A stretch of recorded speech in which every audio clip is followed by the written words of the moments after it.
virtual Outward Bound. It sounds crazy, right? And it did to us at first as well. But the whole idea is that we're experiential educators, and we're all having an experience together right now. So what we've learned to do and what we're learning to do is create an experience, right? To trigger those emotions, to trigger the intellectual responses, so that when you're in this environment with us on a Zoom call, you're actually having that experience, and we're teaching through that, just as we would if we were standing shoulder to shoulder. So what Gordon and I are about to do is sort of give you like the very, very quick taste of some of the things that we've been able to do.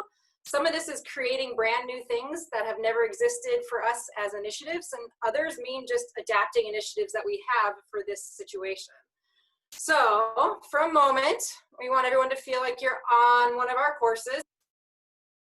And go ahead and let both of your hands drop to your side. Play along at home. And you're taking those breaths and you're letting your arms drop to your side. Go ahead and take those hands and cross them over your chest and let them stay there. You know, every day we go through our lives pretty much on autopilot. Even during the chaos that's around us with COVID right now, we're still somewhat normalized. We have our routines, we have our structures, we have our habits, and those serve us. They're comfortable. Go ahead and take note which arm you have crossed over which. I have right over left.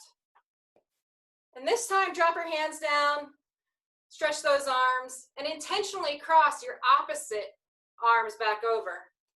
So for me, that's my left over my right. I don't know about you all, but that feels funky to me. That feels uncomfortable.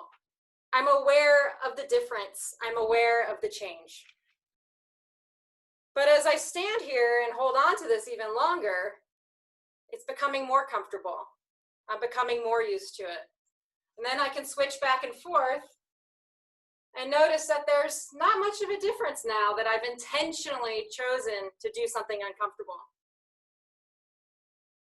So obviously the metaphor is there, and I'm not going to lead into the whole debrief on that, but that is just a taste of how we can adapt something that we're used to doing shoulder to shoulder right here in a Zoom call, and it has almost the same effect.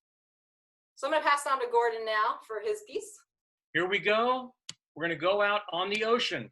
We're all on a big boat looking out over the ocean. It's calm, it's restful. We're on a big boat. Each of you is in your cabin looking out at the beautiful blue sea. Suddenly, over the loudspeaker system, the captain's voice comes. Ladies and gentlemen, this boat has lost power and is about to crash on that desert island right there. Look at where you are, look around your room, and see whether you've got 30 seconds. You got 30 seconds here to find something you can bring. Maybe scissors, maybe a pencil sharpener, maybe it's a 14th century statue of a Khmer Buddha, but that's gonna go onto that desert island with you. Ready? You have 30 seconds. Look around, see what you got. All right, and oh, we just crashed, okay? We just crashed. Now, if we were doing this exercise, you would be on the island and we would break you out. There's about 20 of us here, or 30. We would break you out into 2 or 3 crews, tribes. Think Lord of the Flies, but in a positive sense. You are now tribes on different sides of the island, and you now have an assignment. In your breakout room, you're gonna have 10 minutes to figure out what kind of resources you brought with you, what kind of personal resources you have, and how the tribe you've got is gonna collaborate and share. Sounds easy, but it brings up a rich treasure trove of personal qualities and then qualities that you need to learn to collaborate in a group. We've done this with 6th graders all the way up to groups from Henry McHenry, dealing with very successful people from different walks of life and very different political backgrounds. Also all through college, we've had UNC Chapel Hill students do it.